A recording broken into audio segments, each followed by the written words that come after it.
சிவகங்கை மாவட்டம் காரைக்குடி அருகே உள்ள குன்றக்குடி சண்முகநாதன் திருக்கோவிலுக்கு 1971ஆம் ஆண்டு காடப்ப செட்டியார் என்பவரால் சுப்புலட்சுமி என பெயர் கொண்ட 2 வயது குட்டி யானை தானமாக வழங்கப்பட்டது. கோவில் விழாக்கள் மற்றும் பல்வேறு சிறப்பு நிகழ்ச்சிகளிலும் பங்கேற்கும் சுப்புலட்சுமி பக்தர்களுக்கு ஆசி வழங்கி வந்தது.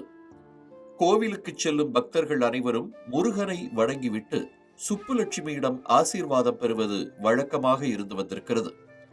பக்தர்களிடமும் பொதுமக்களிடமும் அன்பாக நடந்து கொள்ளும் சுப்புலட்சுமி யானை தங்குவதற்காக அமைக்கப்பட்டிருந்த கொட்டகையின் மேற்புறத்தில் தென்னங்கீற்றுகள் அமைக்கப்பட்டிருந்தன.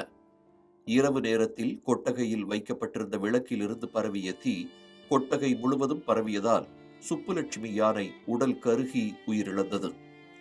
சுப்புலட்சுமியின் உயிரிழப்பு அப்பகுதி பக்தர்கள் மற்றும் பொதுமக்களுக்கு ஈடுகட்ட முடியாத பேரிழப்பாக அமைந்திருக்கிறது.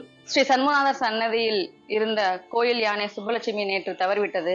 இதை கேள்விப்பட்ட உடனேயே நான் ரொம்ப அதிர்ச்சி ஆயினேன். நான் மட்டுமில்ல, என் குடும்பத்தினரும் ரொம்ப அதிர்ச்சி ஆனாங்க. ஏன்னா இது இத்தனை ஆண்டு காலமா முருகன் சன்னதியில இருந்து அது முருகனுக்கு தொண்டாட்டிட்டு இருந்தது இப்போ அது இல்லைங்கும் போது இப்ப அந்த கோயிலுக்கு போனா அந்த யானையை பார்க்க முடியாது. யானை மேல எல்லாருக்குமே ஒரு பயம் இருந்தாலும் அதுகிட்ட போய் நின்று ஆசீர்வாதம் வாங்கணும். குழந்தைங்களுக்குலாம் ரொம்ப பிடிக்கும். அது இல்லாதது அதோட இழப்பை எப்படி ஈடுகட்ட போறோம்னு தெரியல. மிக வருத்தப்படுகின்றோம். அனைவரின் அன்பையும் பெற்ற சுப்புலட்சுமியின் உடலுக்கு பக்தர்களும் பொதுமக்களும் திரண்டு வந்து கண்ணீர் மல்க அஞ்சலி செலுத்தினர்.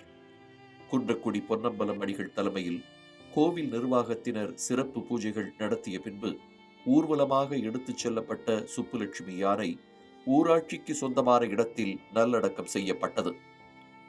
ஆலய நிர்வாகத்தின் அலட்சிய போக்கே சுப்புலட்சுமி உயிரிழப்புக்கு காரணம் என அப்பகுதி பக்தர்கள் குற்றம் சாட்டியிருக்கிறார்கள். குன்றக்குடி அருள்மிகு சண்முகநாதன் கோயில் யானையானது 2 நாட்களுக்கு முன்பாக தீ விபத்திலே காயமடைந்து அபாய கட்டத்திலே இருந்து உயிரிழந்திருக்கின்றது. இதற்கு காரணம் அரசினுடைய விதிமுறைகளை ஒழுங்காக ஆதீனம் கடைபிடிக்கவில்லை. ஒரு யானை இருந்துச்சுன்னா யானைக்கு என்னென்னலாம் செய்யணும் அப்படின்னு அரசுடைய விதிமுறை இருக்கு. அதை எதையுமே கடைபிடிக்கவில்லை ஆதீன கர்த்தர்கள். ஆதீன நிர்வாகம், கோவில் நிர்வாகம் எதுவுமே செய்யல. எந்த விதிமுறையும் கடைபிடிக்கவே இல்லை. தகர கொட்டையில வைக்கவே கூடாது. கான்கிரீட் கூரையில தான் அதை அந்த யானையை வச்சிருக்கணும். அது மாதிரி யானையை சுற்றி பாதுகாப்பற்ற பொருள் இருக்கக்கூடாது. வனத்துறை என்ன செய்யுது? டிஎஃப்ஓ இதை ஒவ்வொரு மாதமும் ஆய்வு செய்ய வேண்டும் விதி இருக்கின்றது. ஆனால் எந்த விதமான அரசு விதிமுறைகளையும் இவர்கள் மீறி இருக்கிறார்கள். இதனால்தான் இந்த விபத்து ஏற்பட்டிருக்கிறது.